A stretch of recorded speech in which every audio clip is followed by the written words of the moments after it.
What kind of full-time traveler should you be?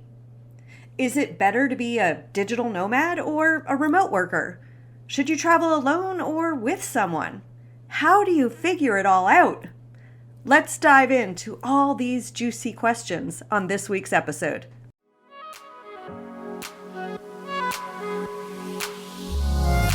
Welcome to the How to Travel Full-Time podcast.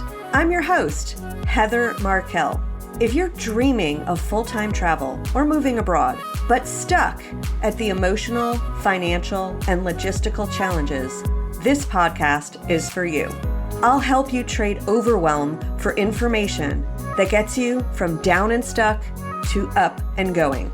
You can dream about the travel lifestyle, or you can live the travel lifestyle. If you're ready to live it, then let's jump in together.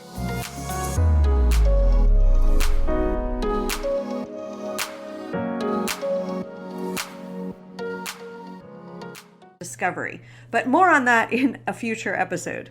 So, what's your why? What does the freedom to travel the world or your own country mean for you? What are you seeking as you go? I recommend getting clarity on this as a first step. Next, let's look at each kind of traveler, building on last week's conversation, and delve into some of the pros and cons of each one so that you can make the best choice.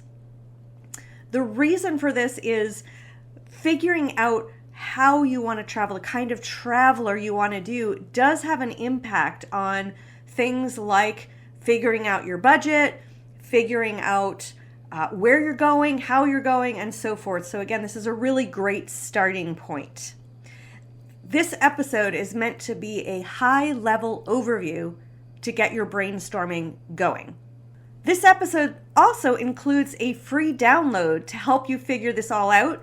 So while you're listening, go to heatherbegins.com/traveler type to get yours. There's also a link to this in the show notes in case maybe you're listening to this on the road and you can't download it at the same time. Okay, so let's jump in. The first category I'm going to talk about is digital nomad, and I'm going to break this down into a bit more detail. So we discussed these last week, that there were kind of two main types of digital nomad. So let's start with a self-employed digital nomad who has his or her own business. Now, on the pro side, a digital nomad has the freedom to work from anywhere, and depending on how much income that you're generating in this category, you can apply for a digital nomad visa in many countries, which allows you to stay longer than the typical tourist. So you may be familiar with the fact that a lot of places allow you, say, 3 months as a tourist. As a digital nomad, you might be allowed 9 months or a year or even 2 years, depending on the country. You can be very in control of your schedule as a self-employed digital nomad, working at the hours that suit you and enjoying your location, being able to go out, do what you want, go out, do sightseeing and so forth, traveling around for the rest of the time. So those are a few of the big pros. On the con side, if you have your own business, you've probably worked really hard to get it to the point that it can sustain you. So this does require a lot of hard work. Now, in addition to client or customer work, you have to do your own sales and marketing, unless, of course, you have a team that does that for you. So while you can work your own hours, you may possibly be working more hours than allows you to have all the free time that you want. Revenue, another con, is all over the place. So 1 month might be great and the next one not so good. So calculating your budget could require a monthly recalibration. All right, let's jump over to the digital nomad who's a freelancer working for someone else.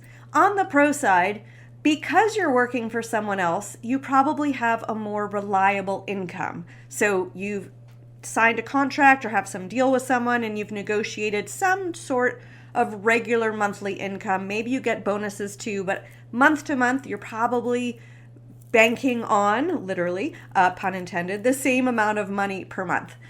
You're also more likely to have a fixed amount of hours you work, and you could have some flexibility on when those hours are worked. So remember, the digital nomad that has their own business is probably going to be working lots and lots of hours, whereas if you're a freelancer, possibly you're going to get, you're going to be paid by the hour, and so have a fixed set of hours, and your boss or bosses may have flexibility on when you do that work. On the con side, it's unlikely that you're going to be promoted or get raises and possibly not get bonuses. So if that kind of thing is important to you, just be aware. If your boss or clients are not flexible, you may have to work on their schedule, not yours. So that will cut into your ability to discover your new surroundings. The next category we'll jump into is the retiree. So on the pro side, if you're retired, you are literally free, barring any family obligations or pets, of course. You don't have to work, so you're entirely on your own schedule. Woo!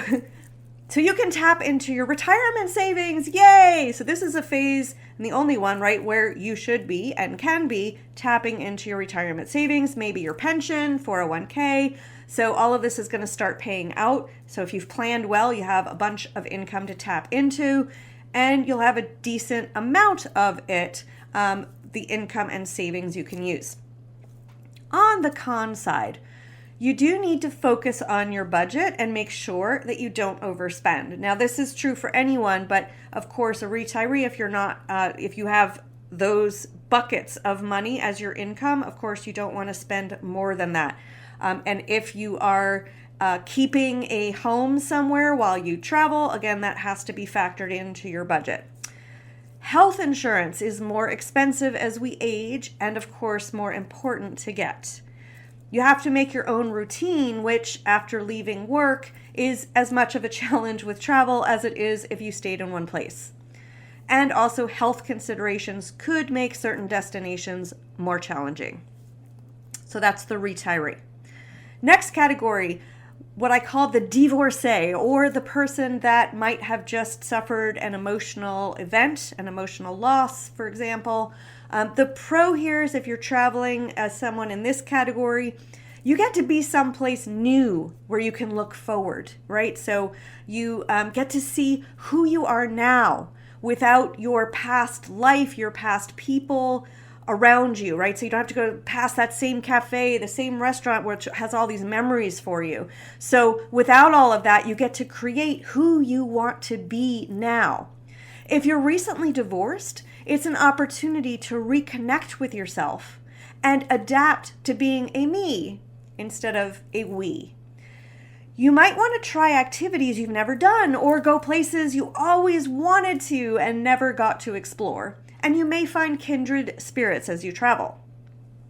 On the con side, with no one else and no distractions, you're going to need the courage to face all the emotions that come up. I mentioned my year one, without it being a year that I was recently divorced, was pretty emotionally full. So this can be a very intense journey.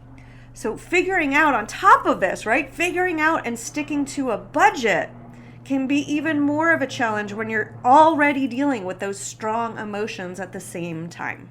All right. So, and again, if you've got your free download, and again, the place to get that is heatherbegins.com/traveler type. There's space for you to write down what you're taking away from these pros and cons, anything that stands out to you as something you'd want as in a bucket.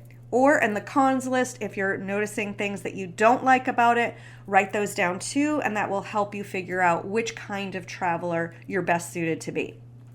Okay, next category, remote workers. On the pro side, you get a reliable salary, maybe even benefits. You have the freedom to choose from where you want to work. So you can work from anywhere, you can move to different locations as you please, and you've got that reliable income, and it's probably pretty decent.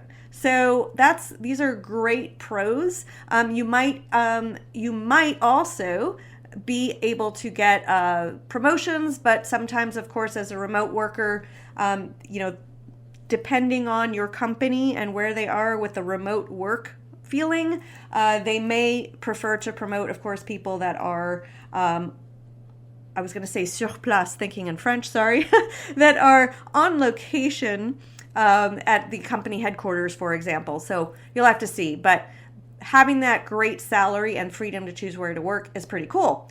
But on the con side, you are at the mercy of your company in terms of work hours. So while you might be able to move freely from country to country, if you change time zones, then your working hours might be really difficult the further away you travel. So for example, if your company is expecting you to work Eastern time hours, Eastern time US hours, and you're in Asia, you're basically working the vampire shift. Something to consider.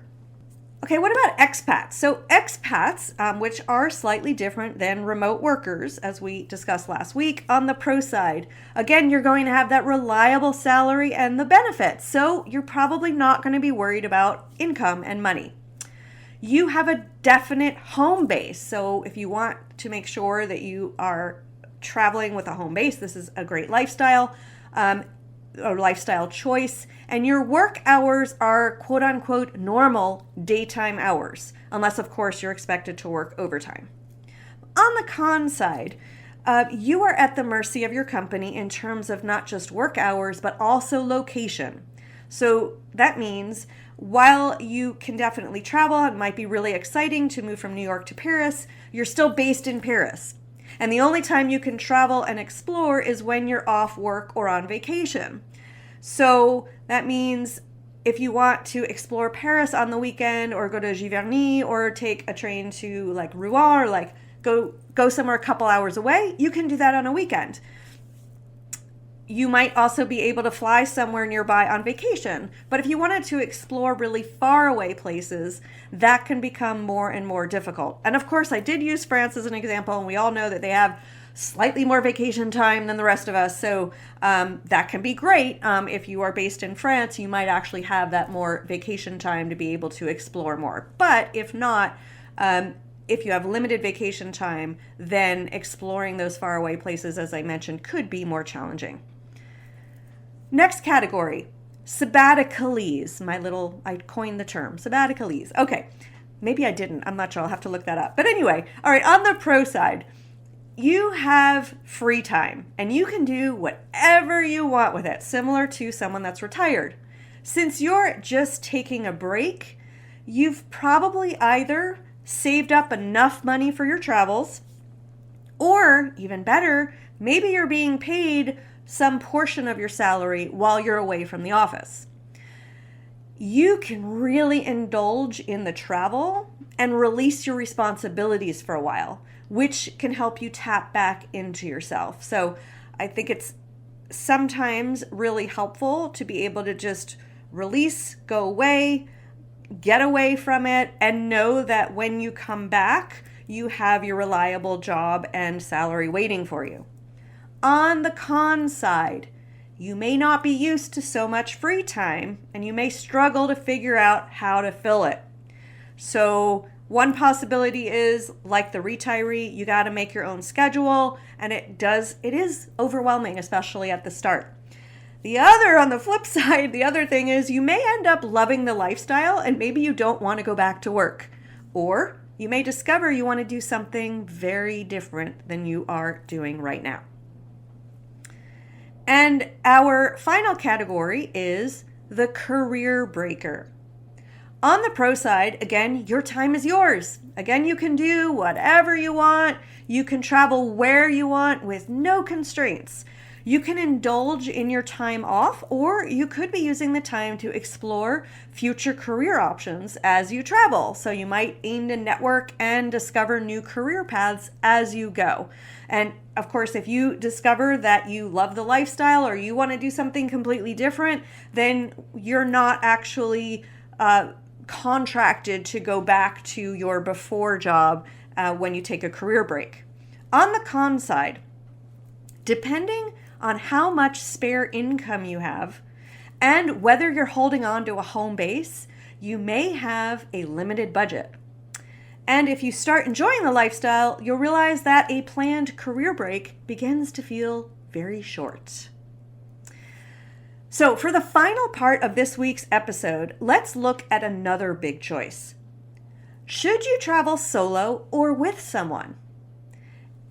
And here's the obvious consideration. Of course, if you're married with kids and you're happily married, then obviously probably that's the right way to travel. But let's delve into a little bit about each of these categories as well. And a reminder, if you didn't already download it, you have a free download, an action guide that will help you with all of this at heatherbegins.com/traveler type. All right, so starting with solo travelers. I am a solo traveler, and there are parts about traveling solo that are amazing, and other parts that are less so. As a solo traveler, you'll have a very introspective journey, as I mentioned, at least to start with. You have the freedom to choose every moment and every location without running anything by anyone. If you want to get up early or sleep in, you don't have to ask for permission. You don't have to suggest or say, okay, I'm going out to the beach now. You get to just do what you want.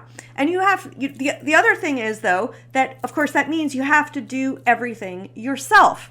There's no one else to split the planning with. No one is going to help you pack. And you're going to be eating alone a lot. And if you eat out at all, though, you may find yourself easily invited to join others and find camaraderie. So if you are worried about that, I find over and over, actually, as a solo person, if you just make eye contact and smile with people, you may be invited to especially at a cafe or something, to chat with other people. So if you want to be alone, sometimes that can actually end up being challenging as a solo traveler. Now, safety, of course, as a solo traveler will be more on your mind than if you're traveling with someone. And yes, it can get lonely. I find more so if you spend time at hotels and a little less so if you stay in hostels. If you take tours, another downside of traveling solo is you could find single supplements are a challenge to your budget. All right, so what if you travel as a couple? Now, if you prefer companionship, then clearly traveling as a couple, and by couple, by the way, that could be romantic, it could be a spouse, it could be a boyfriend or girlfriend, and it could be with a friend. There's a lot of people doing that. So this could be a great choice. You'll have someone to share experiences with. Someone can help you, and not just with the planning and the packing, but also if you get sick, it's kind of nice to know that there's someone else there to help. And if you are planning to have, say, a YouTube channel, do reels, or a podcast, then it's nice to have a partner to create content with. On the flip side, to save costs, you're probably going to share everything, including a room. So that means you're going to be together almost 24/7. Now, you probably thought, obviously, as a romantic couple, you're probably traveling, and you said, duh, Heather, of course we're sharing a room. But if you're friends, you probably will also share a room. So if you're used to your own space, it's a lot less expensive to share a room. So you could face relationship or friendship challenges, and you're going to have to sort out how to be together and also allow for alone time so you don't drive each other nuts. Okay, so final category, family. And as I mentioned, if you're married with kids and happily married, then obviously this is probably the best choice for you. But I'll leave that up to you. But family travel is definitely possible. I find people that are new to the lifestyle feel like, can you travel with your kids? And there are so many people doing it, and I will say definitely yes. And I mean, when I say kids, sure, it's easier if you have one kid, but you know what? There's people out there traveling with 2, 3 kids, so anything is possible. But things to consider: costs.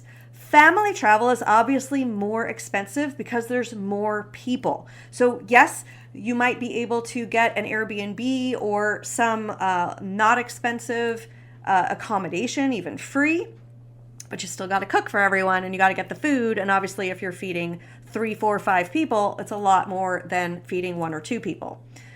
You also need to consider education, if your kids are of school age, and time as a family. So if you don't spend a lot of time in each location that you're going, then older kids aren't going to be able to make friends as easily, which could impact your family dynamic. On the flip side, being able to constantly discover new places and experiences could be really intellectually stimulating for kids and create a lot of family bonding and great memories. So, those are some of the highlights and the pros and cons of the main types of full-time travelers. Did you get some clarity on which kind of traveler you'd like to become? Remember to download your worksheet to get help with that, and that's at heatherbegins.com/traveler type. Maybe one path stood out to you. Perhaps you see some potential in more than one. I'd love to know. Get in touch with me by email or my website. I'm going to put all of that in the show notes if you have any questions. I hope you enjoyed this episode. Next week, I'm going to start talking about some of the emotional transitions that you need to go through to start this lifestyle. Stay tuned and have a great week.